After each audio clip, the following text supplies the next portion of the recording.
That's good. All right, we're good there. Did I reboot? I did. That's why it's so fast. All right, there's that. And here comes the intro. Oh, shit. I screwed up. There we go. Okay, here we go. The intro begins in 3, 2, 1. Hey, there's Pepto-Bismol. Nausea, heartburn, indigestion, upset stomach, diarrhea. Yay, Pepto-Bismol! Are you gonna throw up? I already did.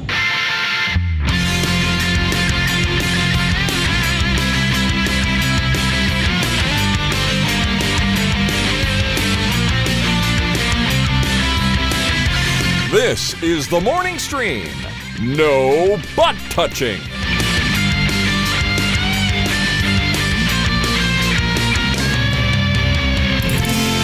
Hey, everybody. Welcome back to TMS. It's the morning stream for Tuesday, March 29th, 2022. I'm Scott God, I Johnson. love that Weezer song. What a great Weezer song. Isn't that a great Weezer? I know. It's back when Such Weezer great- really just tore it up. We were still holding that thread. His sweater was unraveling as he walked away. No, that's the one. That is the song that Tristan thought sounded like Weezer's "Strange Situation." And, oh, that's right. Yeah. Yeah. Well, he's not wrong. I kind of hear like the chord progression, but you know what? Whatever. I think Bo's song is. I'd much rather listen to Bo's song than the Weezer song. I would too. Take that, Weezer. Take Unfriend that. me. Yeah, take that. What's the singer's name? Chucky Von Potato Head. What is it? Yeah, that's it. Yes, exactly. His name is Chucky Von Potato Head. Can't remember his name. What's his name? Hold on. Don't say it. I know you know it. Yeah. It's like one of those names though. That's like kind of. Oh gosh. Yeah. Mm-hmm. It's a little. I almost said fruity. I don't mean it like pejorative. It's a plural. It's a plural noun. His first name. Oh, that's right. It's like, oh, it just flashed past. It just flashed past. All right, his last name. He shares the last name with a beleaguered New York governor. Hold on, Pataki, Giuliani. I guess there have been a few. Current governor of. Or I guess it was governor. I guess he was mayor. I guess Giuliani. Oh, mayor. I'm sorry. Yeah, mayor. Well, Giuliani was mayor, but. Jules. No. Cuomo's the last name.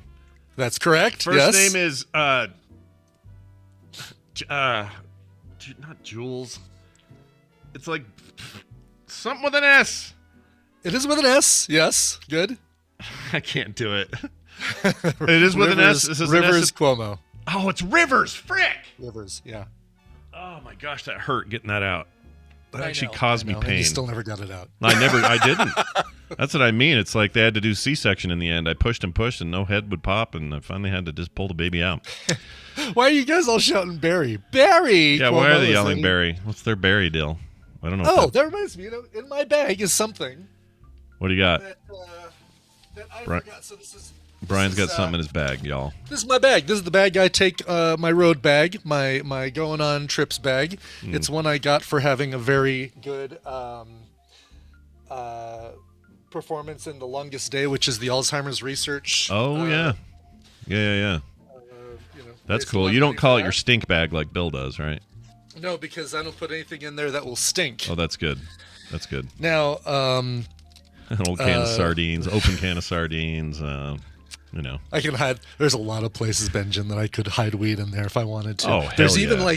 here's one of the best parts. Like right here is a this bag or this pocket. You see that? It's like. Oh yeah, look at that. It's like a heat. It keeps stuff warm in there. So like if I'm getting on a plane and I want to throw a Quiznos in there, it'll stay nice and warm. It's like the McDonald's BLT. You can keep the hot side hot and the cool side cool. Exactly. So Barry and Bobby Ann brought me something at the pinball festival. Yeah. And I just remember that when you guys were putting Barry in there because I put it in one of the pockets that I forgot to empty when I got home. They got me a chocolate gold covered Pikachu head. Oh my lord. Is that wrapping on there or something you eat? The outside. That is something you eat. That is an edible gold luster dust. Ooh. That's what it's called, luster dust, which luster is dust. My favorite movie starring Divine. Yeah. Was, she was edible so good luster in that. dust. Hey, wait! I got a question about Divine, real fast. Before you, I think you should eat. I think you should eat that. By the way, on the air. But I want to ask this question about Divine. The problem is, I want to eat one of the ears. Yeah. But if you don't start with the mouth, then when you eat the ears, you hear them screaming. It's the same with. It's the same with. But the scream is just animal Pikachu. crackers. I choose you or something. It's no big deal. That's why I always start with the head when I eat animal crackers Yeah. because I don't like the screaming. Yeah, I always start with the head. That's my motto. My question about Divine. Yes. Divine was this actor / Waters used him in a lot of movies and stuff, right? Yes. And I say him because I don't know what the preference was there. This was Right. a different time. It was pre-pronouns. So Divine presented as female. So I guess you say she. Did she? Because I always thought maybe, or was it one of those deals where no, just like a drag queen at night, but in the day I'm just good old Phil Phillips doing Divine. This is a very interesting question. Pre when we knew to ask the right questions. Yeah. Was Divine? He was a drag queen. Yeah. I assume. Actor. Did stage stuff, right? All that kind of thing, as far as I know. Exactly. My memory. Pink Flamingos. I think that was the one where she ate a turd, or he ate a turd. Ew. Really? Actual poop. Yeah. This happened? I've seen Pink Flamingos. I don't remember that. Was it Pink Flamingos? Oh my gosh. Let's see. The dog feces in the infamous final scene is real. According to director John Waters, the dog was fed steak for 3 days beforehand. Divine's reaction to eating it was real. It was real poo. Real dog poo. I didn't know this. Sounds like we need to watch this for film, Zach. Oh my gosh. We really should do a Waters movie. We should do a John Waters movie. Yeah, why absolutely. not? Yeah, we don't have any thin mustache directors we watch very often. It is a guaranteed what grows Scott out the most. Oh yeah. You'll just be cringy just waiting for the final scene to get to it. Honestly, I remember that movie, seeing it with Bill, my friend Bill, at the Blue, I forgot the name of the theater. We used to have this little theater called the Blue something. And we watched it together, and I remember thinking, oh, that was weird, and I get why he's no tour and all this. I do not remember dog poop. Don't remember it. Wonder if you left. Was it in a stinger? A post-credit stinger? It was to get you excited about the sequel. I don't know. Oh, there's a video. Okay. I ain't looking. Pops and Recline. I ain't looking. Yeah, Can't look. By the way, J.C. Calhoun says, according to Wikipedia, Divine considered himself to be male and was not transgender or transsexual. That is the other part of this, right? Oh, is okay. it just someone who wants to perform as a woman but is not transgender, not transsexual? Right. Nobody called. Who's the comedian that just died? Who's the president that liked to dress in women's clothes? No, it wasn't president. It was J. Edgar Hoover. Was a. Oh, that's right. It was FBI. Right, J. Poor Edgar guy. Hoover. Who am I thinking of? Who just passed away? Big rotund dude. He was in Baskets. Won Emmys for that. Oh, Louis Armstrong. Louis Armstrong. Louis Anderson. Oh, this guy. Come on down. We're gonna play the feud. There we go. Louis Anderson. Louis Anderson. He played his mother in that show, but nobody ever went, "Oh, we need to start calling him her." We don't say that about Lithgow or Lithgow, Dustin Hoffman or any of that stuff. So. Wait, when did Hoffman? Hold on. There was a okay. All right. Don't answer that. Hold on. Dustin Hoffman. Oh, yeah. Sorry, Tootsie, the obvious one. Yes. Just for a second, I was like, fun. wait a minute. We're just gonna rabbit hole our way through a bunch of stuff that we both have problems remembering. Yeah, none of this is good. All right, I found a thing I wanted to share. So I like a good sandwich. You do too, I think, right? Yes, I do like a good sandwich. Yeah, and by good, that's a. The word good is what's the word? It's a personal word. You're not all going to feel the same. Yeah. Objective, or subjective rather. And so I found a list of sandwiches that I wanted to ask you if you would eat these. Okay, all right. Some people find these beloved, and some people eat them on the regular, and I just don't know yet. So I will not be eating the Spinal Tap shit sandwich. I would not eat that either. Okay, very good. So here's number one on this list I found on allwomenstalk.com. All women stock. That's what it is. It's allwomenstock.com. I bet they didn't look at that as one long all lowercase word when they created that website. Nope. Welcome to penisland.com, everyone. Allwomenstock.com. It's pretty funny. I love it. It's It's good. so awesome. We are not saying the official stance of TMS is that all women stock is not our stance. We do not believe they all stock. Okay, we think a couple of them do. Right. But most are Oh, fun. and you know who you are. Yeah, if you're Ireland. stalking, you know who you are. All right, check this out. Honey and cheese. How's that sound to you? Oh, honey. Does it say what kind of cheese? Yeah. So here's one. This is Goes it better just together says than friggin' fish and cheese, McDonald's. it says Stilton is their favorite, but this is the entire sandwich. So it's bread of some sort. Imagine a nice like brioche sort of, Yeah. something like Yeah. that. And then you I got like a good a brioche. slab of Stilton or similar cheese, Stilton. Okay. All and then right. just drizzle that thing full of honey. How's that land on you? No problem whatsoever. That sounds awesome. Stilton would be a good cheese to pair with honey. All right, fair enough. How do you feel Tangy, yeah. about how do you feel Tangy about grapes in your sandwich, like actual grapes? Fine with grapes. Are we Okay. adding it to the cheese and honey sandwich, No, or so- just on its own? Just So, sliced. so here's grapes what in you a do. sandwich? Nope, you take 2 pieces of bread, butter. Yeah. Okay, butter Yeah. those breads, and then the filling is chopped grapes. Okay. That's it. I have That's your sandwich. no problem, because you know what chopped grapes, the more you chop them, you know what they get closer to, Wine is my thinking. or Right? grape jelly. Oh, Yeah. not quite wine. We're Not quite there yet. wine. I mean, Okay. sure. If you keep going and let it sit for a while, then Yeah, do it with your feet. Let them sit. But- yeah. just that's the problem with if you don't have a mortar. You need a mortar in there to hold the grapes. Otherwise, if that sandwich veers off of that perfectly horizontal holding, Yeah. grapes will fall. That's true. They will, won't they? Yeah, The grapes will fall. And grapes they're- will roll. Yeah, and they'll be wrathful. They'll Yes. grapes of wrath. Here's one that seems common. I don't know why this is on here. Is weird, but peanut butter and banana. I used to have those when I was a kid. Oh, nothing wrong with that at all. There's a place here that did a bacon, peanut butter, and banana sandwich because he made it for Elvis. It was when Elvis came to Denver. This guy was hired to make the sandwiches for him. This was, of course, in Elvis's fat years. Yeah. The best And he had a restaurant on Union Avenue by Alameda. And I swore one of these days, or one day when it was open, I was going to go there and get a bacon, peanut butter, and banana sandwich. Because it's basically like it's on the menu with highlights and arrows and lightning bolts and whatever around it.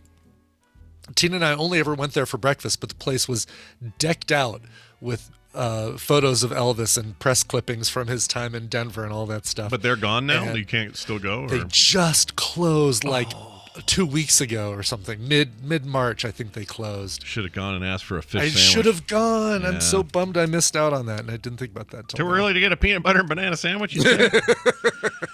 Right? Yeah. too late, I guess. All Yeah. right, here's this one. Now, Nutella, I get it on bread, it's fine, whatever. How do you feel about Nutella with cheese, like cheddar? Ooh, now we're getting into some dangerous territory because chocolate and cheese, because Nutella's chocolate hazelnut spread. Yeah. Yeah, and that's weird, right? That's weird. That is. I don't think that's the right weird. combo. I feel like that's rough. And this one that Yeah, literally says in, yeah. in the quote, "Don't knock it till you tried it." I mean, I would try it, but I'm not seeking that out. I would try a bite of it, but I'm not sure.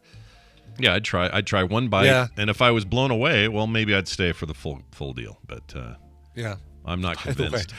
So the sandwich, by the way, Yeah. the Elvis sandwich is called Fool's Gold Loaf. Ew. Loaf. No, I because don't like loaf. the sandwich consists of a single warmed, hollowed out loaf of bread filled with the contents of 1 jar of creamy peanut butter, 1 jar of grape jelly, and a pound of bacon. Oh, So okay. no banana. I thought there was banana in there, but Definitely his fat years. Holy crap. yeah. That's a lot. Yeah, I don't think that's for me. I think that's too No, much. I don't think that's for anybody who's basically not hoping for a heart attack. Yeah. Although, it's too bad it was the drugs, though, right? It would have been cool if he'd have died on that toilet trying to pass a giant sandwich. Trying to pass the big Fool's Gold Loaf turd. Yeah. Yeah, that would have been a better story, I think, because otherwise it's just sad. He liked that thing so much he actually flew his private jet out to get one of those. To one of Denver those to get sandwiches. it? Yep. It's. Wouldn't it be better I put to? I guess it wouldn't be. When you're Elvis, you have all the money, so who cares? I guess, right? Yeah, right. I put a link in the chat room to an article on Messy Nessie Chic, and it's got a photo, like a cutaway photo of the sandwich with all of that bacon and peanut butter and jelly in there. Oh, we got to see this. Okay, if you're watching the YouTube archive of the show or you're here live, this is it's on Messy Nessie Chic. Look at this right here. Oh gosh, that actually looks really good.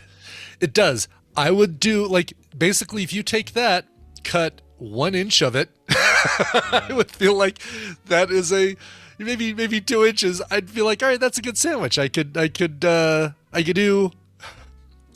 I'm just trying to word this in a way that doesn't make it too easy for Jamie. I mean, I don't want to. I love Jamie. I just don't want to make things too easy for him. Yeah, I wouldn't either. I understand. But I would do 2 inches of that sandwich. Yeah, there you go. No, you still made it easy, but I still like made it. it easy. But he's gonna have to cut it really tight after 2 inches, but before the sandwich. Yeah, which is also good in its own right. That last thing you said. That might actually also be good material. I wanted to show everybody real quick this couch on Elvis's plane. What an ugly plane interior. That's so ugly. And I know it's of a time, right? I get it. Yeah, but, yeah. Oof, my I like gosh. that couch with that so looks like bad. somebody put another couch on top of a couch. Yeah, it's bad.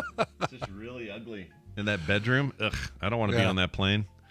That guy Anyway. right there. So right under those photos of the couch, the bald guy holding the sandwiches, that is Nick of Nick's Cafe. He's the guy who served the sandwich, and he's the guy who also brought us our breakfast. And you can see how covered the walls are with Elvis memorabilia in there. Oh yeah, there's more Elvis there than Elvis has. Feels like. Yeah. So that I place don't is know closed. why. Never gonna Why get one of wouldn't those you damn do? sandwiches. Why wouldn't you do this? Why wouldn't you have a suitcase full of ingredients? This guy, and then Elvis say, you know what? I'm flying you to Nashville for the weekend, and you're just going to make this sandwich for me, and you're going to hang out with me, and I'm going to let you just have your way with my mansion and stuff. Why wouldn't you do that instead of fly there? You know? Well, let's think about this. I mean, all right, I'm trying to find a good equivalent. You like Freddy's? Yeah, I do like Freddy's. So do you feel like you'd get the same Freddy's sandwich if one of the minimum wage kids from Freddy's came over with beef, a bun? Fair point. You make a fair point. However, if this guy that you're showing us here, if he came over and made it, I would feel pretty good because that's just all handmade stuff. All he right? has to do is he just has to cook a pound of bacon. Yeah. Everything else comes out of a jar Yeah. and slices a loaf in half. So that's, yeah, you're probably, for that one, you're probably right. I hope yeah. is he still with us, this little dude, or do you know? Yeah. Okay. Yeah, I think so. Yeah. All right. Yeah, because the interviews were talking about how sad they were to close, but they're just like, yeah, we can't do the restaurant thing anymore. Yeah. Nobody cares about Elvis anymore. Right. It's not selling We don't seats. talk about Elvis. No. No. How about this one? All right, we got this is one that would upset some people I know. Okay. All right. Pineapple and mayonnaise. How's that land? Oh, now we're getting into no territory. Yeah, this is almost a for sure no for me, but it Pineapple, says I like. Mayonnaise, I like. Those says- two together feel like an unholy bastion of terror. Yeah. I mean, it says here, according to this person, he says, I don't like mayonnaise and I don't particularly like pineapple, but he says the combination of the two is amazing and he was blown away by it and he couldn't believe it. I guess I would try it, but I wouldn't make any promises on That could be a fun more one than for one the show. bite. That could be a fun. That could be a fun show test for us. We both have to do it. This is not a solo situation. Oh, we both have to do it. Absolutely. Yeah. we do it at the same time. Do we do weird sandwiches at TMS Vegas as Oh part my of the lord! Because been looking at like what we can do as far as like a thing we could do live. Yeah, it could end up being that. My plans for a game show are quickly fading as we approach, and I don't know what venue we have or what our options are going to be for a display, a video. Yeah, but don't worry, everyone. Something will come together. Yeah, we're definitely doing something, and I just don't know if we're going to have video screens, which the thing I'd like to do hinges on a video screen. Yeah, that would make a difference. All right, this is maybe just as bad. Peanut butter and pickle. How's that one land? I'm sure that's somebody's pregnant pregnant concoction. Yeah, you're having a baby. You eat that. Otherwise, Peanut butter and pickle. I'm trying to decide. Like, would it have to be sweet pickles to do it? Oh, good point. This doesn't specify. Dill would be tough. The tartness of the dill would just absolutely clash with the peanut this butter. definitely says dill. So It does say dill. Yeah. So you're right to be concerned, though. I think the idea there is maybe the tartness is the key, but it sounds wrong up front. I just can't. I don't think I could do it. Toast. I would. Yeah. I would try it, but I don't know. How about toasted Starburst? What? Yeah. You can toast Starburst, I the guess little so. fruit chews? Yeah, it says, oh, you know what? I think I remember doing this with the kids once. How do you toast them without them just turning into runny goo? I don't remember. Kim would have to answer this for me, but we did this with the kids once, and it was good, I think. But how did we do it? We had a fire pit, and we used to do, marshmallows and stuff over it, and somebody said, oh, you got to try Starburst, and we did it, and it somehow worked, but I don't remember what the deal was, how it worked. You probably, I guess that's the thing, right? You roast it until it starts turning into a goo, and that makes it easier to spread on the thing. Oh, Gordo the Great, or Gordock the Great says, we do toasted Starbursts when we go camping. Yeah. They don't melt that quickly. Yeah, they don't melt very quickly. That's the weird thing. The outside caramelizes pretty quickly, so the inside doesn't. Oh, yeah, but you have to be careful, because I remember one of my kids burning their tongue or something. Yeah. Like by the way, Cleo's saying, when I was pregnant, I used to carry around a little bag of, insert your guess here, to stave off nausea. Oh, wow. Before we get to that question, seeing her reminds me, did you know that Gwyneth Paltrow has a new candle in the Goop store? No way. Yes. What's it say? What's the... It is, this candle smells like my orgasm. Oh. Okay, that really escalated then. She really did go next level. Okay. She did. Yes. Okay. That's I don't know. Yeah. I don't want to know. I don't know. I'm just going to pass on that candle. As I was searching for that one, I found a third one, and this is not a joke. She also has one called "This Smells Like My Prenup." My prenup, for real? Yes, this smells like my prenup. What does a prenup smell like? Prenuptial agreement. Yeah, for, but what does it smell what you like? signed. Oh, what does it smell like? I don't know. Probably like paper. You ever smell paper? You ever smell paper? Is that I don't know what is else that basically like did Chris Martin get half of her vagina candle money, and so this is kind of like a reminder? Oh, maybe. I don't know. Yeah. Does he? He doesn't really talk about his time there, does he? Pretty quiet about it. Why wouldn't you be? You'd be private about your life. Yeah, exactly. They were always. They always seemed to be kind of private and not defensive, but protective of their of Little Apple. Yeah, which makes sense. You want to keep your private life as private as you can, but then you also want to sell candles that you claim smell like your orgasm. So there's that. The eye child. Yes, exactly. Yeah. Do you think Chris Martin would say, "Yeah, actually, that's pretty accurate"? Yeah. Or what if he said, "I don't recognize this at all"? That means she was faking it. That's right. All right. Like Elaine says, fake. All right. Oh, did you see? I put a link on Twitter today. There is. Oh, I did see this. You might already know this. Did this you know about that? Awesome. Did Watch Did you put the Seinfeld.net. link, or where did you? Because I never saw a link. Yeah, because in my original tweet I effing forgot to put the link because Oh. I'm new to Twitter. Yeah. I was just a web designer, Sure, just a simple thought man. out by your scientists. Yeah, and yeah. Taught the ways of social media. What's the address? I want to see this. Watch Seinfeld.net. Feld.net. I can't edit my tweet. So is it? It's not an option, is it? No, it's not, is it? Never has been, which sucks.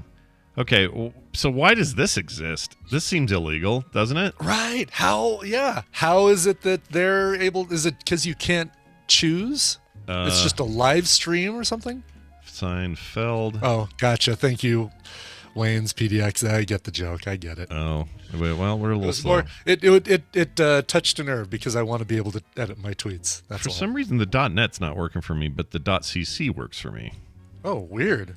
Uh, Maybe maybe we've already broken it. Maybe it's not even the No, same. watch Seinfeld is working for me. Weird. Oh, no, that Watch is too. Seinfeld. Okay. Are you spelling Seinfeld correctly? Yeah, I got it. E-I? But Yeah. I got it, but for some reason, so there's another one called .cc, and they let you do it per episode. This one just plays in perpetuity, right? Just plays. Yeah, plays this and one plays. is a non-stop, one right after another episode, and I don't know if they're showing him in order or showing him in a. It'd be better, I think, if they were showing him in a random order. But Oh, interesting. They're doing. Okay, so I'm just trying to see. This domain's hosted offshore somewhere, so that's how they're getting away with it. It's just some. oh, hacker. really? Like an Yeah. offshore Swiss bank account website. Because otherwise, this is illegal what they're doing. Because it's the rights are owned to a thing. Oh, this is a great one. It's where Newman's giving him advice while about the bike that she got. Right. Yes, the Kramer wants, and they're going to cut the bike in half, and yeah. That's great. I love God, stupid. look at all the internet stuff in the background of Newman's apartment. Holy cow! Yeah, that guy's got. I think he's. They Like never really said menus it. on the wall, a Chinese food container, He's a hoarder. a big plastic ice cream cone. Yeah, he's a hoarder. I think that's what's going on there. Yeah. They just never dealt with the hard hitting psychological issues of hoarding. Instead, they laughed it Right. off and made a show. Right. Finally, Anyway, Brian, how do you feel about a potato chip and ice cream sandwich? How does that one land for you? we're getting that ice cream place that has the macaroni and cheese ice cream. I would, of all of them, I would actually try that because heaven knows one of the greatest things you can do is go to Wendy's, order some fries and a Frosty, and dip your fries in the Frosty. And those are just 2 Kevin Bacons away from potato chips and ice cream. I agree. Yeah, I think this would be okay. As weird as that may sound on the surface of it, let's go for it. It sounds all right. I like potato chips in all sorts of weird places. Not softball. Jamie, you don't even have to do anything with that one. No. That's like such an easy edit right there. Just play the first 12 minutes of today's show, and you've got your mashup. All right, there's that. Quick follow-up from Tony. The other day, as you know, I registered a complaint. Yeah. My complaint was that heaters from Costco, this one over here, this radiating heater, should be better and actually heat the room and not be only basically two settings, cold or burning hot. And I wanted some in the middle. Here's what Tony in Buffalo said in regards to that. Okay. So That's a guy who knows cold, by the way. Yeah. Oh, I bet he does. Dude, Buffalo. You got your bills. You got your wings. Your wings. Yeah, your wild wings, right? Well, sure. I don't know how much how good they feel about Buffalo Wild Wings, but yeah. Oh, yeah. Oh, but if the that Buffalo wings, if that right. really originated there, or if that's just some bastardization of the name. Who knows? I don't know what else they got in Buffalo. You got other stuff, I'm sure. But you got a lot of snow is the point. Anyway, a lot he of says, winters, heavy winters. Oh, yeah, heavy winters. He says, hey, Slumber and Bunk, get a quartz electric heater from a good name. They radiate heat well and have no eco settings. I got mine. I don't see the word no, just have eco settings. I thought it said and have no. Why did I read that? I don't know, but you want eco settings. I guess you do. It says, I got mine at Lowe's, and they are pretty quiet. I enjoy sitting next to it while I eat a tender, crisp bacon cheddar ranch. Love the show, though, Tony. Nice. I think that's him trying to get me to play something, so I guess I will. Yep. Hold on. The tender crisp bacon cheddar ranch. I'm here for you there, Tony. Yeah. Okay, Quartz Electric, never heard of it. I'll check it out. Interesting, yeah. Yeah, Get it from a good name, though, Scott. Like what does that Mike mean? Or Charlie.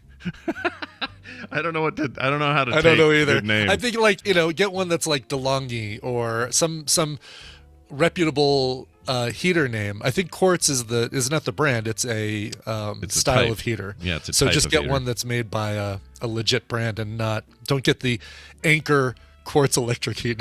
Actually, the Anchor model would be one of those reputable brands. I think Anchor is doing great right now. There's a whole bunch of these. Let's see. Okay, there's a Amazon? brand called Comfort Zone that is all over Amazon. I don't know if they're any good. There's a brand. Oh, okay. We've heard of Duraflame makes one.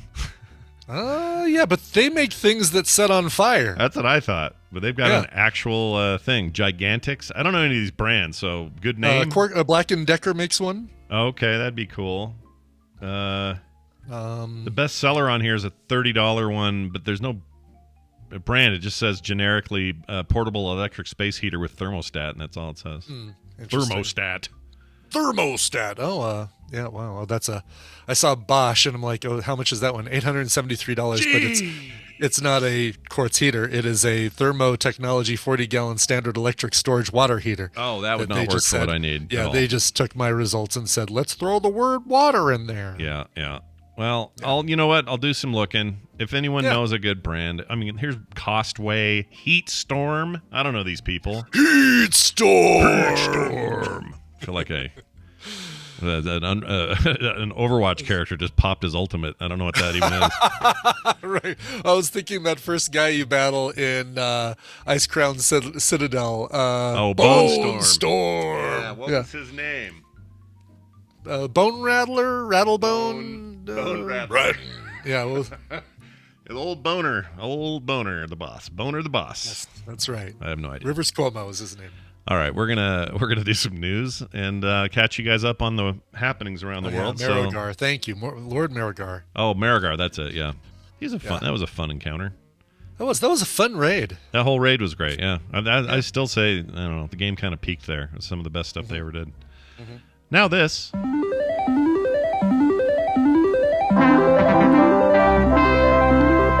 Why, look at that. It's time for the news, and it's brought to you by...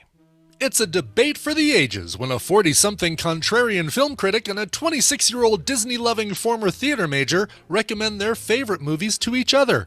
Find out if hosts Adam Mock and Melanie Weir can bridge the cinematic generation gap and hopefully learn to like something out of their comfort zone on Made You Watch, a podcast. New episodes every Wednesday. Subscribe everywhere you get your podcasts and keep up with the show on Twitter at Made You Watch. Check it today. Very nice. They also left a nice little note about how much the shows mean to them, and it was very nice. So I just want to say thanks to them. Thank you guys. Yeah, it was really nice. Excellent. And I will check out your show. All right. Here's your first story. An on-duty Chicago cop. I don't know. Duty's funny, but I didn't expect to laugh at it. I don't know why. That happened. I know. It's just funny. Like on duty. Just happened. Anyway. Chicago cop who was on duty was allegedly served food containing hair and dirt after ordering food from a drive-up Wendy's. That's just our Baconator, sir. Yeah, sorry. Yes, the hair is on purpose, and the dirt is extra. You got dirt from a Wendy's salad, didn't you? No, it was a Carl's Jr. Carl's Jr. Yeah, I'll never forget that. It was a dirt clod in there, and it was like, I know I always say this, but I always have to point out, it was like a wet dirt clod, but if you tapped on it, it opened up and it was full of dried dirt. Poof. Yeah, so it was like crazy. Remember crazy sand or whatever it was? Magic sand, was it? Oh, yeah. Is that what that was like called? that? Oh, interesting. When we were kids, whatever that stuff was. But it was one of the worst things that ever happened to me at any sort of food establishment. And it took me 20 years between then and the next time I ate anything at Carl's Jr. Wow. That's right. Yeah, it was the footprint on the Wendy's burger. That's right. Yes. Right. Yeah, that was the Wendy's experience. Yeah, so Wendy's has their moments. It says here, a female officer drove through this drive-up, reportedly started eating her food, and she discovered that hair and dirt were in there. Chicago Police Department, CPD, has confirmed that the detectives are investigating the incident. The news outlet states the officer proceeded to order a double cheeseburger and was already eating when she found hair and dirt.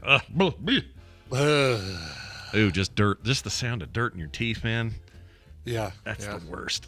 All I have to do to Kim, I think I've said this before, all I have to do is suggest the idea that there's sand in something, and she can't put her teeth together for the next 20 minutes. Wow. Oh, yeah, right. Oh, I hate that. Well, I hate that feeling, too. And it's sad because I really like clam chowder, but I know exactly the thing you described, the sand, the grit that you sometimes get. People get that with sometimes just eating an oyster, like you get a little chunk of shell in there. Yeah, and, it's just part of my problem with those things. But man, people like, here in Boston or wherever, Vermont, we can't eat clam chowder unless there's some sand in it. I'm like, well, then more for you then. I don't want it.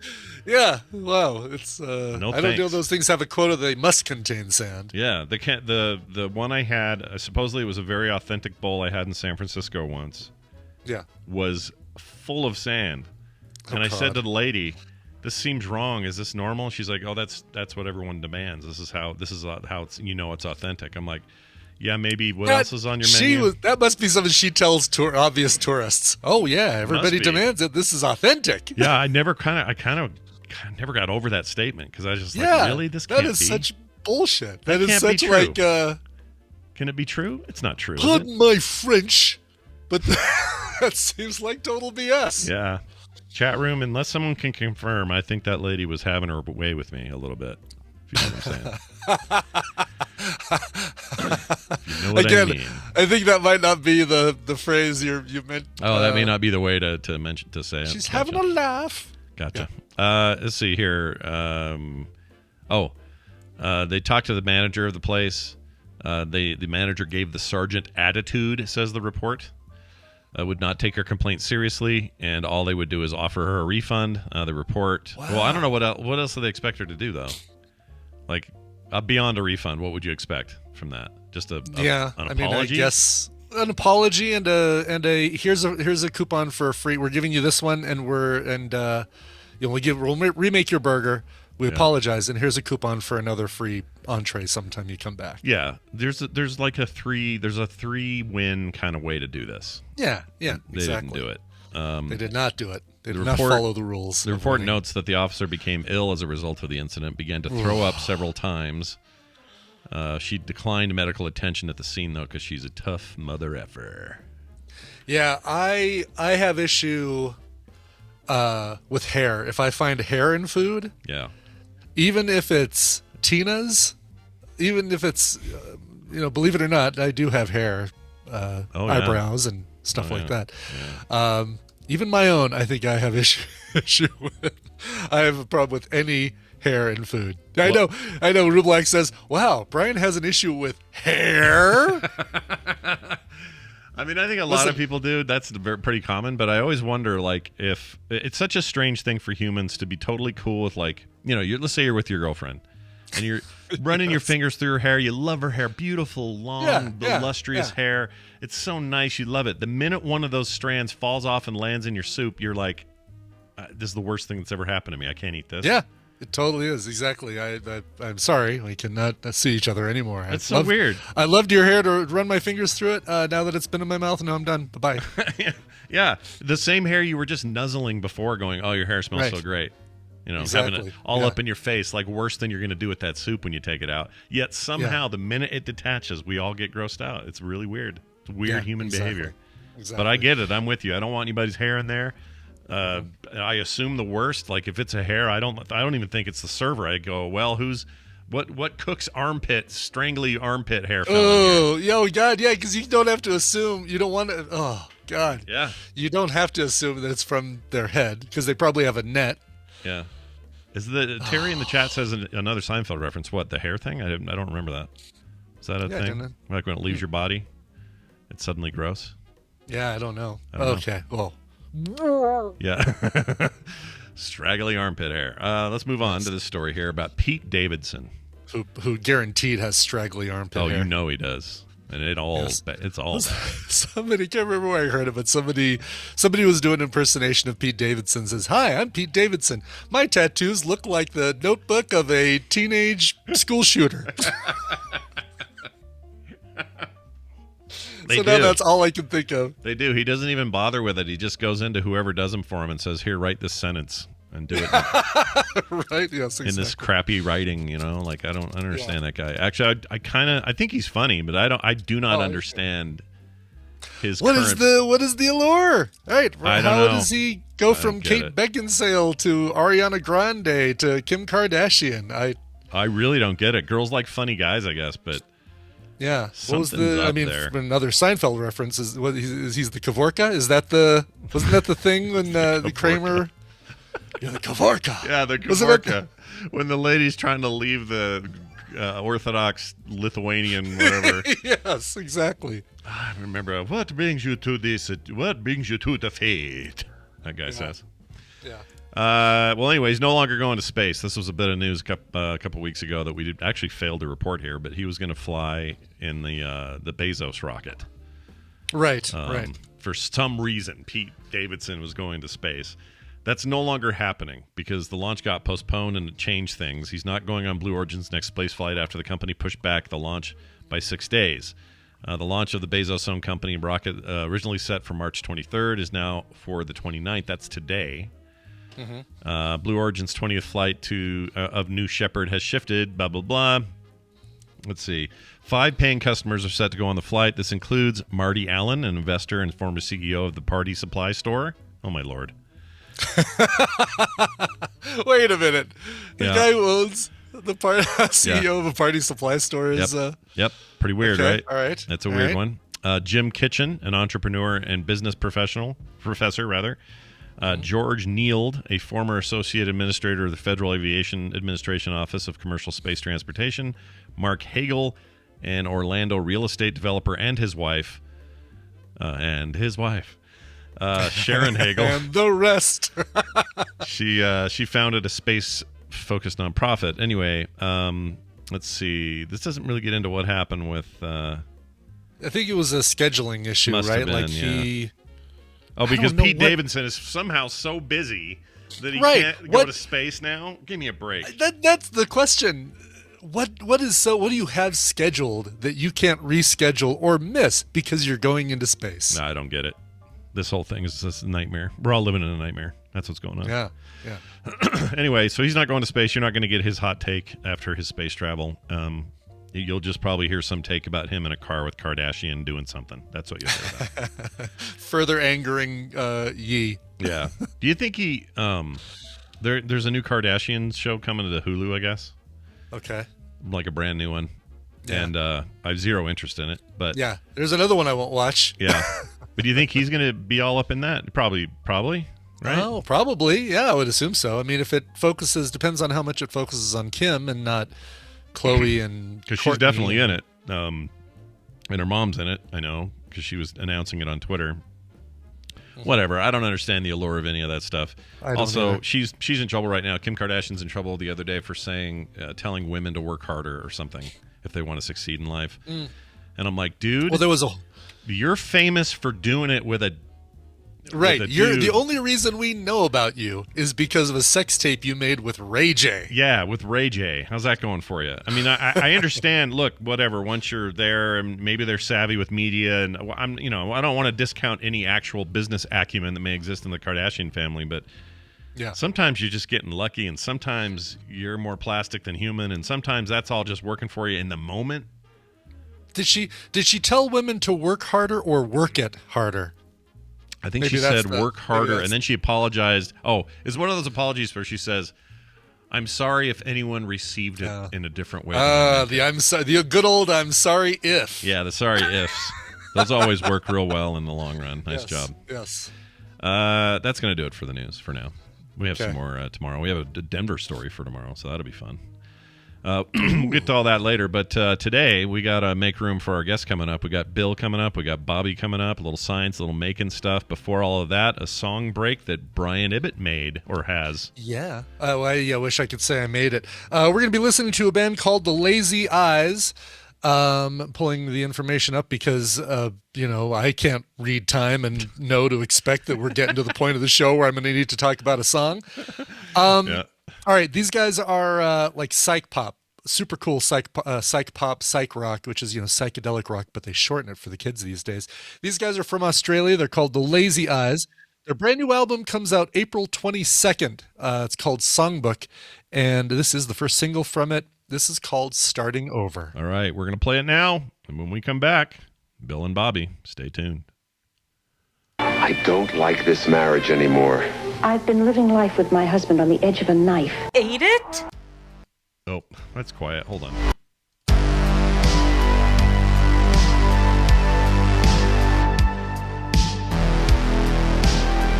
The morning stream. When news breaks, we're there. The next morning. Except on Fridays and the weekend. All right, we're back. Hey, Brian, tell me who that was again. Yeah. That song again is called Starting Over. It's by the band The Lazy Eyes from Australia. Coming up on their brand new album Songbook, which comes out next month, April 22nd. Go check it out. The band is The Lazy Eyes. Very, very nice. Little flaming lips in there, a little Tame Impala. Yeah. Not a different Impala, but the Tame Impala. Yeah, the Tame Impala, the one that Yeah. behaves itself and does what I tell it. The Tame That's right. Impala. Yes, Yeah. the Tame Impala. We're gonna dive into some maker business with this. Your bat cave's open there, Bill. Bill Duran joining us as he does each and every Tuesday to talk about the world of makers and making things. Yeah. Been on a real run lately with some cool stuff. Bill, welcome back. How are you? Oh yeah, I'm doing good. I got a cat right here. Yeah. Aww. I don't know if you can hear her, but I can. What's she made out of? Yeah. What do you got? Mostly resin or a resin cat. Well, actually, she's mostly fur, and a lot of that fur ends up in a lot of my props. Carved her out of some wrestling foam. Yeah, big old block of foam. Yeah. You can always tell when somebody's got a cat and all their computer stuff and everything. It's like that stuff in there. There's just no getting around it, and it's fine. She's your cat, you know? She's your cat. Yeah. Hey, Bill. Yeah. When last we spoke, I was working on, I don't know if you're looking at the stream, at the video of the stream. I was working on this Star Wars Kyber crystal holder right here. Yeah, yeah. So good. 3D resin printed. That was Model 1 that I did a week ago. I have now come out with Model 2. That's how it always works. Iteration. Unpainted. Still unpainted. But this one has got the Star Wars elements on there. Oh, the the indentations, some greeblies. Some greeblies, exactly. Yeah. The piping on top is now silver, chrome painted, nice. And because I think ahead, I even created little holes in the back where I can hang it on the wall. Oh, that's great. Yeah, I didn't even think about it in a shelf configuration. That's awesome. Yeah, because I've got my my lightsabers right back there, and this will sit right beneath the lightsabers once it's painted. And it's so perfect. And it still lights up. You know, you just move one of the crystals, or you move the middle crystal, and it all lights up. And that's awesome. How's that yellow one sitting in there weird? Why is that one? Are they? I guess they're not snug. They're just sort of hanging out in there. Yeah, they just sit there. Yeah. They're like little, this is what the Slee Stacks used to play with on Land of the Lost to trigger the time portal. Oh man, ask your uncles, I guess. Ask somebody old about that one. That's a hell of a thing.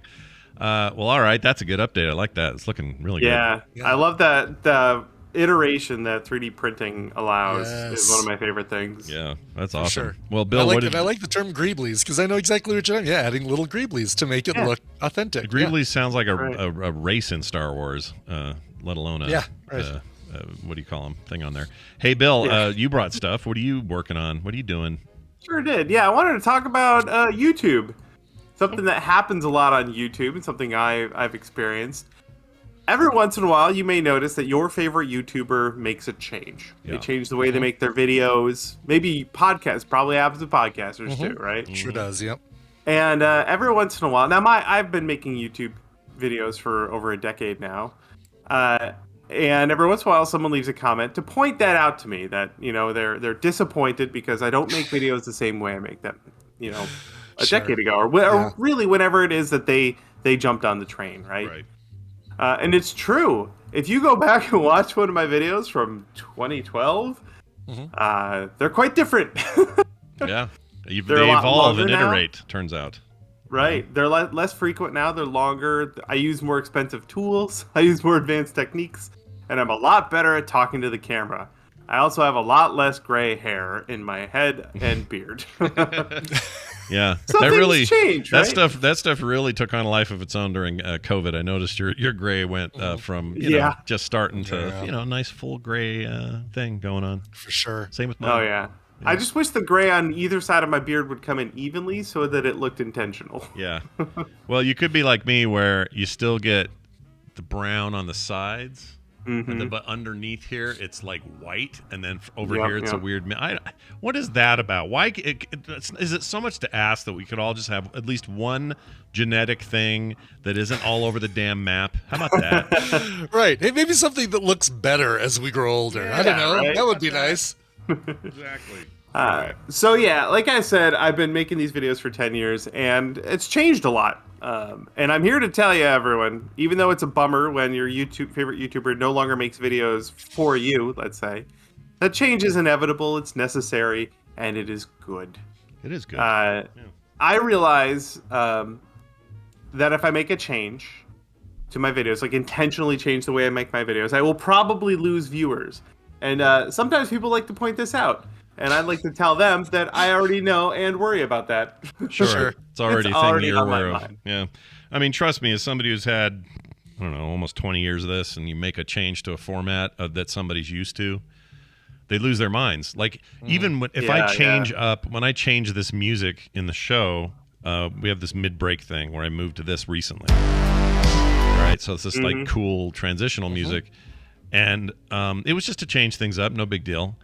Most people are 100% fine with it. Even Brian was like, "Oh, that's cool. I like that." Oh, I love that track. Yeah, it was like a neat little change. I still got emails from people going, "My brain can't deal with it. I can't deal with the change." Right? So you're gonna have that kind of even for small dumb stuff like that. Yeah. And or even if you just like get a new microphone and your voice sounds slightly different. Yeah, actually I'm having that right now because my mixer changed and I still haven't quite dialed in my settings for voice stuff. So I think I sound a little different in the last couple days, and I'm trying to narrow it back. It's hard as hell to actually do that. I didn't actually mean to do it, but yeah, that can be enough to have people go, "This is a change," and my different people are gonna have different sensitivities to those changes, I guess. Than that sort of thing. But yeah, I feel you. An interesting to think about with so my YouTube channel is 10 years old. We have 700,000 subscribers, and we gained them over the 10 years, right? We get new viewers every day. We lose viewers every day. It's this constantly evolving mass of humanity, right? And trying to appease, like, let's say, someone who would be considered an older viewer just to keep them around could also mean alienating newer viewers. Like, there's this weird algebra that you just kind of have to play in your head when you're making these decisions. And it's all part of the process. Yeah. So what I wanted to talk about is why do we change? Why do our content, why does it change over time? And I have a couple of good reasons here. So first of all, we try really hard to make better quality videos. Every video we make, we try and make a little better than the last one. Yep, absolutely. Right? So that means like I have a new lav mic that makes me sound a little different because the old one broke. I got new camera lenses. We get new cameras. We try different things with the lights. We try and up the production value, and that changes the final product. And you can change it dramatically too. But also over 10 years, like, we do this as a business, and the model changes and our goals change. Something I love pointing out is when I started making videos, I wasn't making any money from videos. All of my income was from commission props and resin castings.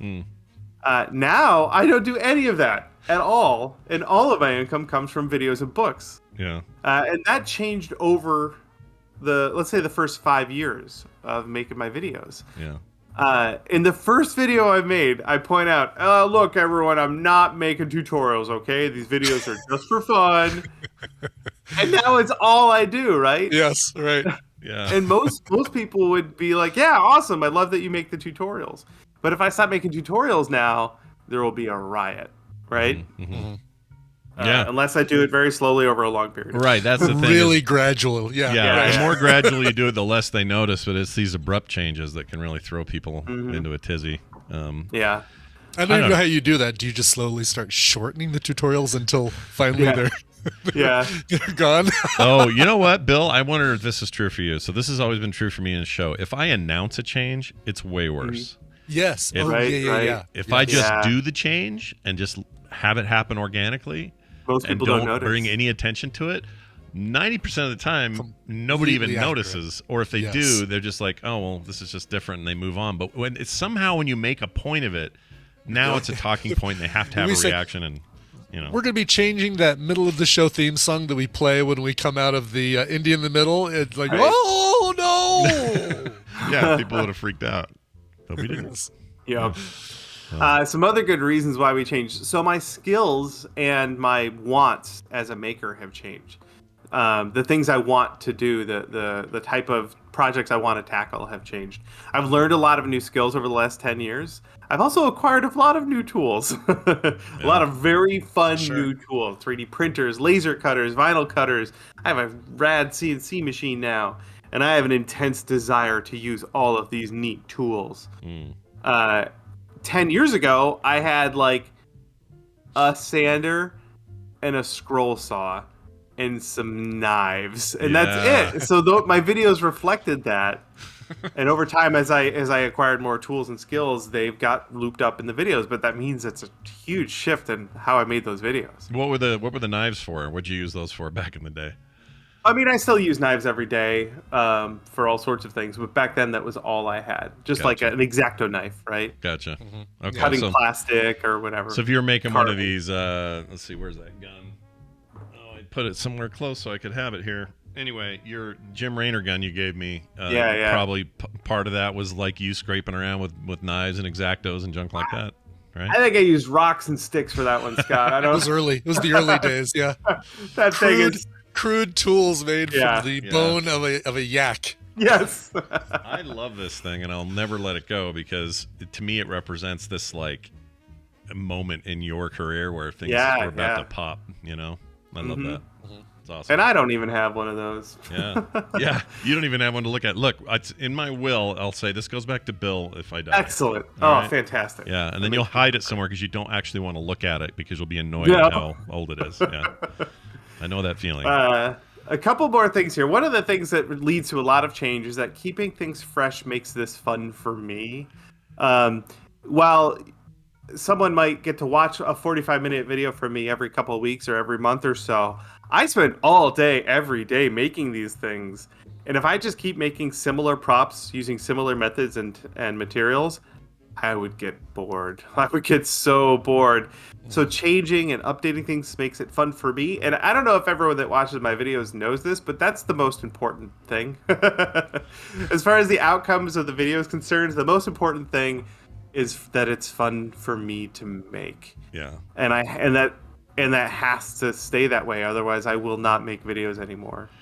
I'm with you, dude. That's a real. I'm glad you brought that up because similar. I mean, a lot of people want to know just like the, all of the reasons why the instance ended when it did, and part of it was you can only spend so long trying to force it to be what it either was at its peak. Yeah. Or what it can't be given the certain, current circumstances around Blizzard or other things, and trying to force it never works. It never freaking works. And no matter what you do to it, no matter how hard you try, no matter how earnest you are, if you are not passionate for it, it will eventually end in sadness. So you gotta, you gotta not do it. We had a while when we were in our big shop where we were putting out a video every week. They were long. They were like half an hour to a 45-minute video every single week. And our YouTube channel was doing gangbusters. Like we were getting more views than we've ever got before. And it was destroying me. It was so much work. And it wasn't fun anymore. Everyone watching the videos loved it. Of course. And the data reflected that, but it was I couldn't keep it up. Like it was just an insane amount of work. Yeah. And like I said, most importantly, it was no longer fun. Which is why we don't make as many videos as we did back then. Sure. It was insane. And my last point is that life circumstances change. So moving into and then back out of that big shop had a huge impact on the way we make our videos. And some of those things it's out of my hands. You can't replicate it. Yeah, you exactly. Can. Yeah. So we make videos now the way we want to make them. We have fun when we make them, and we make them at a pace that is healthy for us. Yeah. And if that means that someone doesn't want to watch my YouTube videos anymore because I'm not making them for them anymore, that is a them problem. It's not a me problem. That's a problem with them. Sure. Well, this is good advice, man. You've been there long enough. I think that is enough for people to hear that and go, "Oh, I should probably take that advice seriously from a guy who's done this for more than a decade." Sure. Really, the lesson is just a little more empathy towards your creators. That's a good idea. I agree with that. I had somebody. It wasn't this show, and I don't want to say what it was. I don't want to make a bigger deal out of it or give them too much oxygen. But it was an actual patron of another show, not this one, who was being really mean and saying terrible things in a Patreon reply about one of my co-hosts, who I consider to be like brothers. Yeah. And I was so pissed at this because it showed the least possible amount of empathy, and truly it was this moment of like, you are treating these human beings like they're only objects to you, and they're only there to perform for you and do exactly what you think they should be doing with their lives, and you've forgotten completely about the fact that they're actually real human beings, and they have real lives, and they have feelings and stuff. So I went total. I try not to go off on that stuff, but I couldn't help it. It's like, dude, what are you even freaking doing? No, you got to defend them like they're your brothers, or like, So anytime that stuff happens, it's just like, gosh, dang it, freaking. I haven't been on the receiving end of that. We don't have regular guests on our channel or anything. People we bring in all the time, but I've had friends who do that sort of thing, and sometimes someone will say, "Oh, I really don't like the new host you have," and the maker is like, "Well, it's my friend. So what do you expect me to do with that information, right? Just go to my friend and be like, bad news, the folks don't like you, or this one guy doesn't like you. You're off the show, right?" Right. Yeah. Or do I just block that one guy and never hear from him again? I'm like, that seems a little bit less resistance than telling off my friend. All you can do is just move on, say, well, sorry, and if you find you missed the content, come on back, because I'm still going to be making it for you. That's right. That's a great attitude. It's a great attitude and the tasty way to have it. All right. Bill, as always, you leave us with a little bonus link or content of some sort. What do you got today? Yes, I do. One of my favorite YouTubers, our friend Ali Spagnola, who is always hustling. She is such a go-getter. She decided to cover her car in pop sockets. This is after she covered her car in AstroTurf, and then she made it into a driving Chia Pet. Chia Pet, yeah. Yeah. So awesome. So she's removed that to cover the entire thing in pop sockets. I've witnessed this car in person. It is becoming quite the legend. Yeah. Her dumping all the pop sockets out that she bought in bulk. Yeah, it was like a weird levels of anxiety for me, because I just thought that is so many freaking pop sockets, and you're gonna have to put them all over your car. That car will never. That car will either never be resellable, or will be the ultimate valued car in the histiry of the world by the time. Those pop sockets don't have adhesive on them. They've got like a really sticky rubber surface that just like you can peel off and not leave any sort of residue. Oh, yeah. But what I mean is, like, it's the same car that had that other stuff done, and when she went to put these pop sockets on it, it's still covered in, like, little... Well, that's true. Yeah, it's got the residue from the previous... But I think she's onto something. She may be able to sell this car one day for way more than it's worth, because it'll be seen as the car that had all that weird shit on it. Yeah, you know? Exactly. And since it's a Toyota Yaris, it won't have to be that much to be more than the car's worth. Yeah, this is true. And these pop sockets, she did this with a wall once, right? The same stuff. Yeah. I played with that wall. It's cool. Yeah. Do you pull them all out and then you just kind of fall back on the wall and let them all go? I pulled like 10 of them out. Okay. All right. Yeah. Interesting. Oh, that was fun. I'm not doing that whole thing. Pretty great, though. I wish I had a car I could just do this to. Yeah. Right. You know, these kind of ideas. But this is what she does, so go check it out. It's pretty great. Ali Spagnuolo on her what do you call it? Her YouTube account is what I'm trying to say. YouTube. And her music's amazing. Her fitness stuff is great. She's just a all around kind of a content psycho, really. She is. It really is. Nobody quite like her. I envy the amount of content that she puts out on a regular basis. It's absolutely amazing. Oh, she's peeling the Chia Pet off the car. This is so nasty. Because it's all dead now. Oh, gross. That makes me want to take that car straight over to A1 and get it cleaned. Anyway, hey, Bill, this has been great. Always fun to have you on. In the meantime, people can check out your stuff at punishedprops.com, and, of course, the Punished Props YouTube channel, which if you just search YouTube, you'll find it. You should subscribe because there's great stuff there. We hope you have a great week, and we'll see you next time. Ulu. See ya. Bye, Bill. Bye. Bye. Hey, Bill. Bye. See you later, Bill. All right. Bobby incoming. Yeah. Let's get a little science in our lives. Yeah. Because why not, I say. Science. Why not indeed. It's always good to have Bobby on. We're going to play his little thing here.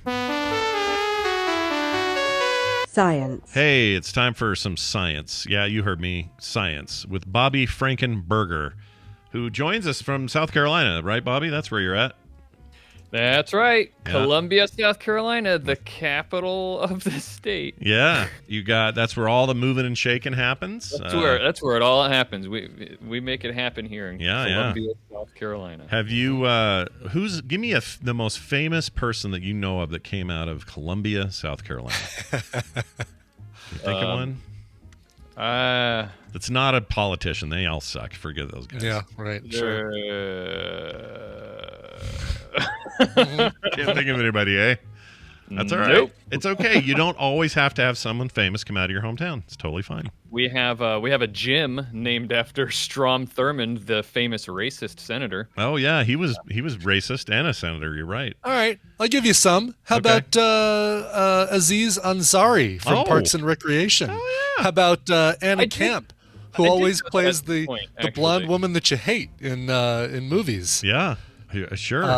Who else? What else you got? Mike Coulter, the actor Mike Coulter. Oh, but Mike these are just people from South Carolina, not necessarily Columbia. Luke Cage is Mike Coulter he's from Columbia, South Carolina. These are either born in, residents of, or closely associated with Columbia, South Carolina. I'll clear that up. Closely associated. Well, I know that Aziz Ansari was born there because he's talked about it before, so that one's legit. The Parks and Rec dude. What's his name? The late night guy. That is, I'm bad with names. With the glasses. Oh, Stephen Colbert? Colbert? He's from South Carolina. Oh, all right. I didn't know that. See? Not from Columbia, though, according to this. Yeah. No, not from But look Columbia. at that, though. How about... Go ahead. Yeah, how about Kristen Davis, who played Charlotte, I think, on Sex and the City? She was one of those ladies. Yeah, she's one of those ladies that were, too old to be doing it with Chris Noth or whatever. So she's good. Right. Look, you got. Listen, she was born in Boulder, just right up the street. Moved to Columbia, South Carolina when she was a little kid, where she stayed for a long time, lived for a long time. Her father was provost and taught psychology at the University of South Carolina. Oh, very nice. That's where I got my psychology degree. Oh my God, you might have been taught by Charlotte's dad. Yeah. Who knows? You never know. You might be a Miranda. Yeah. So I'm going to say my favorite person who born and lives there is probably Bobby Frankenberger, who joins us today for a little science with Bobby. Way to bring it back. Yeah, that's what I do. Hey, Bobby, I got an email for you real quick. I didn't warn you about this. You never do. This is before we talk about the big hole we've made. We'll get to that in a minute. This is a question for Bobby from Mike I think, or maybe that's a lowercase L. I'm not sure. I think it's I. Anyway, says, was wondering if Bobby had a favorite science story from last year and why, Mike. So 2021, I guess. Was there a story that year where you were like, oh man, this is an innovative thing, or I'll never forget this, or this changes everything? That wasn't like COVID stuff or something. You know what I mean? Mm-hmm. Mm-hmm. Well, that's the tough thing, right? Because last year was dominated by COVID, and everything else seemed so small. But my favorite thing from last year, unfortunately, was COVID related, but it's like tangential or touches on it, which was the fact that the two Nobel Prize winners, both women, who won the Nobel Prize for the CRISPR. Oh, yeah. Oh, yeah. That was a big one. So CRISPR being I used to know what CRISPR, the entire acronym, was, but the technology that allows scientists to be able to edit genes, like you're typing in a Word document or something. Sure. They won the Nobel Prize for that last year, and it was very quick that they won that, and because it was such a big life-changing or world-changing technology and stuff. So. Sure. Okay, well, there you go. There's your answer, Mike. We hope that helped you. Let us know. And if you guys have questions for Bob, you can send them in, themorningstream@gmail.com. Today, though, we're going to talk about something a little different. Remember those big, horrible Australia intense fires in late 2019, early 2020? Do you remember that? I do. It was bad. Yeah. And I remember a lot of Australian listeners in particular were like, oh, you should see it. It's this and that and the other thing. And it was just real gnarly. Mm-hmm. That turns out that smoke actually damaged the ozone layer, which is already a little flaky. Oh, yeah. And because blazes like that do happen more and more frequently these days, obviously there's greater fear that we're going to accelerate the deterioration of the ozone layer. But why this one in particular? What happened here that's like made it so distinct that we have to at least mention that the Australia fires in particular were bad? I don't know that it's something particular about the Australia fires. I mean, it was a big wildfire and lasted a really, really long time. So there was just a lot of smoke, and I think it was really big. I think the news here is that this is the first time we've noticed that wildfires can negatively impact the ozone layer. And it's a very frustrating finding because we worked so hard to fix, and it was fixing itself, like it was being repaired, so to speak, the hole in the ozone layer. So for those people who might not know about ozone and the ozone layer and maybe didn't live through the 80s and 90s where everybody was constantly talking about the ozone layer, the ozone layer, ozone is O3. It's 3 atoms of oxygen, and it floats around in the upper atmosphere. Well, it floats around all throughout the atmosphere, but the ozone layer that we're talking about is in the upper atmosphere, the stratosphere. Yeah. And the reason it's so important is that it absorbs ultraviolet radiation from the sun, and it protects us vulnerable, puny, weak humans on the Earth from UVB and UVC light, ultraviolet radiation. And Sure. And the way that it does that is, and I'm explaining this not because it's just cool science, but also it'll help understand how wildfires have caused a problem, which is the way that the ozone layer protects us is that oxygen up in the atmosphere is or ozone up in the atmosphere, whenever UV light hits it, it has enough energy that it will get absorbed by the ozone, or the O3, 3 atoms of oxygen. It absorbs that energy and it kicks off one of the oxygen atoms and creates just an oxygen molecule, O2, and a float another free, they call them a free radical oxygen atoms floating around. So it just knocks one of the oxygen atoms off. Now you would think, okay, so wouldn't you just run out of ozone wouldn't the sun destroy the ozone layer if it's doing that, right? Yeah. But it's a self-sustaining process because other close related ultraviolet wavelengths also do the opposite. They provide the energy for oxygen and those individual atoms to recombine to create ozone. So ultraviolet radiation from the sun is destroying ozone and then also creating it all the time. But because it's doing that, it has to absorb the radiation from the sun. And so by absorbing it and causing that to happen, it doesn't make it down to us, and it protects us. Right. So the ozone layer is very important. Yeah. Because otherwise you'd have really bad sunburns. So what is it? Why is it? You'd sizzle when you walk outside. Yeah. Why do we always hear about cow farts wrecking it? What's the methane? Deal what's the deal with methane? I don't know that does anything to the ozone layer. It does. That's a different problem. Methane is a greenhouse gas, so it's. So I'm glad you brought that up because it's easy to conflate these two. They're both global warming or climate change. They're all environmental issues, but the ozone layer, the reason that's such a big deal is that's not necessarily contributing to a greenhouse effect. It's just that it's protecting life on Earth from radiation from the sun, dangerous radiation from the sun. So that's why the ozone layer is important. But it does get a little bit more tangled up with this climate change thing that we're dealing with because of these wildfires, all right? So do you guys remember back in the 80s and 90s when ozone, everyone was constantly talking about the hole in the ozone? It was hot. It was the hot thing to talk about back then. You remember all Get the it? rage. Get it? Yeah. I get it. All right. Do you remember what it was that was what everybody was blaming for putting? CFCs, right? It was Hairsprays and stuff. Yeah. Yeah, CFCs, hairspray was a big thing. So CFCs are chlorofluorocarbons. That's the molecule, but we shorten it to CFCs because no one wants to say I can barely say it.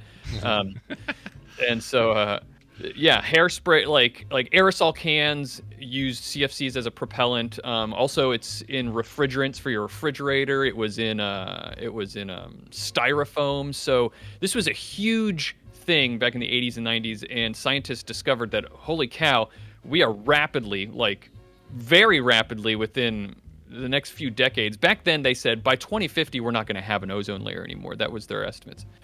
And so there was this big political mobilization to say we need to stop putting CFCs into anything. And it worked. And industries stopped. Scientists came up with an alternative, and now things just really aren't made with CFCs anymore. And not only did it work to get them to stop using it, but the ozone layer has recovered, or has started to recover in a big, big way. And so it was like, this was a big success. Science and politics all coming together. Everybody felt good about it, and the whole world did something good, right? And the way that CFCs cause a problem is inside that giant molecule, there's a chlorine atom that the chlorine from the CFCs gets out and then interrupts that process I described of oxygen ozone breaking apart and recombining. Because when it breaks apart, the chlorine will grab up one of the oxygen molecules and won't let it recombine. Right. That's the simplified way it just interrupts the process when chlorine is in the atmosphere. So back to the wildfires, right? How did the wildfires cause an ozone depletion? Well, particles from the smoke get shot up into the stratosphere because it's really, really hot, and hot things rise, right? Yeah. Actually causes these fire-fueled thunderstorms that they call the clouds. They call them pyrocumulonimbus clouds. Oh wow! I think it's a cool name. Look at you. But yeah, it's like these wildfires cause thunderstorms to happen. But the result is that smoke gets shot way up into the upper atmosphere, and the smoke contains biological molecules, and then the sun interacts with those, and things get broken apart, and there's all these chemicals in the atmosphere now that come from down below, and one of those chemicals happens to be chlorine. Yeah. And so it causes the same problems that CFCs did, and it starts to deteriorate the ozone layer again. And in fact, a lot of the progress that was made in repairing the ozone by getting rid of CFCs has been undone just by the Australia wildfires. And the ozone levels have dropped down below the average that there was between 2005 and 2019. And so that's concerning. Yeah. Why is it concerning? Because we have more and more and more wildfires, and they're not predicted to slow down because of climate change. Yeah, and that seems bad. So all you Californians with your "oops, I dropped a cigarette out in the dirt," careful this year. Not that solves your problem. You're going to have fires anyway. But maybe some of the man-made ones could slow down. That'd be good. You know. Yeah. Yeah. All our fires always start with somebody shooting. Some wildfires are unavoidable. Yeah, some are happening because lightning strikes. Right, dry brush, whatever. Sure. Yeah. But the ones where, like out here, I swear ours always start with some ding dong out in Payson with his shotgun trying to hit a pigeon 50 yards away and ends up starting a fire. It's gender reveal, Scott. It's the whole gender reveal party has caused all the wildfires. That's right. It's all gender reveal. Yep. Yes. Just what? Next time you find out a gender, just say it. Yeah. Just go, oh, it's a girl, and be done. Yeah. Exactly. Yes. Be done. Not everything has to be a giant thing. Just say, here's the gender. He's a little boy. Zuckerberg had never invented social media. Yeah. We wouldn't have wildfires. Then we wouldn't have wildfires. It's totally true. Yeah.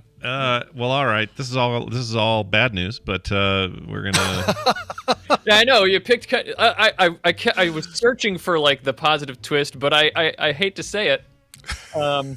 We haven't figured out the climate change thing yet, guys. Yeah, we're still there. We're still digging around, but well, whatever. It's also nice to hear when there are gains, like hearing the ozone layer was, experienced a great deal of healing after we made a big change is great. The ozone layer problem is reversible if we can stop getting things into the upper atmosphere that are causing problems. Yeah, because it's already proven that it will self-regulate if we back off.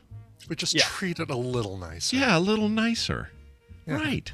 Like your mother will still make you pie if you treat her nicely. Can't we all just get along with the upper atmosphere? Can't we? Getting along with the upper atmosphere with Bobby is a great title. Someone take there that we go. real quick. Somebody put that in. Yeah, Yes. it's real good. Bobby, as always, the pleasure of hanging out with you is ours, but we'd like people to know more about where they can get more stuff. Where is All Around Science, and how do they get it? All Around Science lives where podcasts live, in the great podcast. The lower atmosphere. Yeah, the lower. And we have a science episode every week where we talk about just cool things in science and what's going on in science news. Yesterday's episode that just came out, we had Nikki Ackerman's back. Yay! And she's great. always a delight to have on the episode. She is. She's awesome. She's so fun, and we talked about whether birds have language or not. We discussed that. Oh, bird language. Birdledge, Which I call it. she'd be expert on, right? Because she is a birder. Yeah. Yep. She And likes- I'm realizing now that I missed the perfect opportunity for a bird's the word joke. Ah. The bird. Well, the bird is the word. Maybe she hasn't heard. Yeah, maybe she hasn't heard about the bird. About the bird? Yeah, about the bird.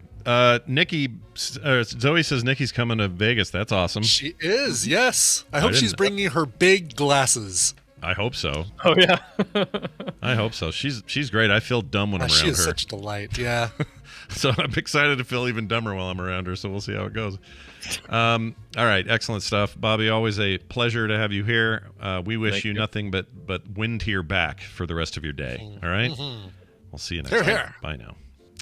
All right, Brian. Yeah, As we close out today, I would like to mention the following thing.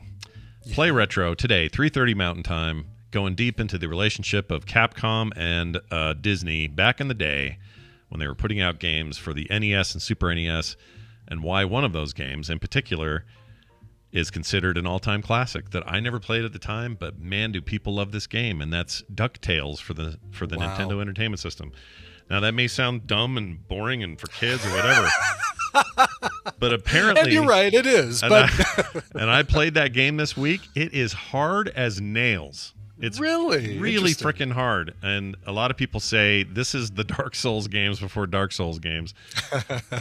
So, yeah, we'll get into that. So bring your childhood memories and your nostalgia to Play Retro today at 3:30 Mountain Time right here at frogpants.tv or later on the site or wherever you get your podcasts. Just look for Play Retro. It's also a brand new soundography. Yeah, tell me about it. Yeah, Manic Street Preachers, finally. Hammond and I have been talking about this one for a long time, but this is a Britpop group that kind of barely made a little bit of a splash here in the U.S. Big in the U.K., though, and the Manics. It's funny, I was in the Barnes & Noble the other day looking for the cover magazine, the cover issue of Classic Rock magazine. Let's see what you got. I finally got the Rock's Greatest Covers. Yeah. It's like this, they should have just sent this to me. If they weren't going to interview me for the article, then they should have just automatically sent this to me. I agree. Anyway. You're the cover master. What are they even thinking? I'm annoyed by this. What are they thinking? Yeah. But, they've got those one-off, quote-unquote, magazines like Justin Bieber Magazine and BTS Magazine and stuff like that. You see these weird things in Barnes & Noble. They actually have a Manic Street Preachers magazine, which blew my mind. I mean, it's one issue. Sure. These are all done as a single issue. They're really just fan books that are put into the periodicals section. But They used to do this with video games. They would do like a one-off issue of Halo or right. And it was really just cheat codes and tips on how to right. Yeah, it was all. I same mean, kind of it's all thing. just like a big ad, basically, but still, it's kind of Right. cool to have. Exactly. Yeah. I can't create a book, so I'm going to make a magazine. Yeah. Anyway, so that has absolutely zero to do with what soundography is about. Soundography, Manic Street Preachers. Find out about this really cool band that had a bizarre disappearance of one of their members early in their career. You'll find that at soundography.com. and get it wherever you get your podcasts. Sounds great. Patreon.com/TMS is how this show stays afloat. We're about to enter a new month very soon, so consider hopping in now. I want to thank Ryan Johnson, director of Knives Out, for being a supporter of the show. He's at the grade A+ level. I'm sure this Ryan Johnson never gets any totally jokes the same about one. Yeah, for sure. I really liked Brick. Let's see. Princess Chocobo is also in here at the grade A+. Thank you for that. And also the Murd. The Murd, who is at our Morning Brew level, which is a really great level if you guys want to check that out. If none of these make sense to you, go check it out on the Patreon and you'll figure it out. Also, there will be a PM edition of the show this week. We had a couple of weeks of Playdate, then Out of Townage. Then me and Dallas, yeah. By the way, those three people you just mentioned, the patrons, so Ryan Johnson, Princess Jacobo, and the Murd, those are the final three bosses you encounter when you play Solid Ferret, the action RPG from Telltale Studios. Solid Ferret. Yeah, the final three bosses that you get to. I want to play Solid Ferret now. Well done. I actually really like this new bit. It's very good. Frogpants.com/TMS is for everything else you might need. And I'm telling you, requesting songs, whatever, it's all there. So head on over there and check it out. themorningstream@gmail.com for your feedback and thoughts. That is it for the show. We do need to leave with a song, though, and Brian brought one. I did. Well, Alex, a.k.a. Sunraven, sent one, so technically I just brought his. He says, "Hi, Scoot and Boot. My birthday is on the 27th, so I figured I would request something." What? I don't know, but it don't mean a thing if it ain't got that swing, so make it swing, says Alex. Yeah, well, we had some requests earlier this week, so finally get to this one. But Alex, how about a cover of Technotronic's classic Pump Up the Jam, which we actually talked about earlier in the show, or maybe it was in the pre-show. This is by an electro swing band called Swing Growers or Swing Growers. I can't tell where that G belongs. Maybe it's Swing Growers. Maybe that's it. And you just pronounce the G with both words. This is from the EP they released in 2014 called Do Not Cover. And it also includes a really cool electro swing cover of Mr. Sandman. But this one's the one I chose because I think it rocks. Here's Pump Up the Jam by Swing Growers. This show is part of the Frog Pants Network. Frog Pants Network. Get more shows like this at frogpants.com. $20. Big bet's $20. $20. $20. Yep. Big bet. Get on there with the not big the bet. small bets.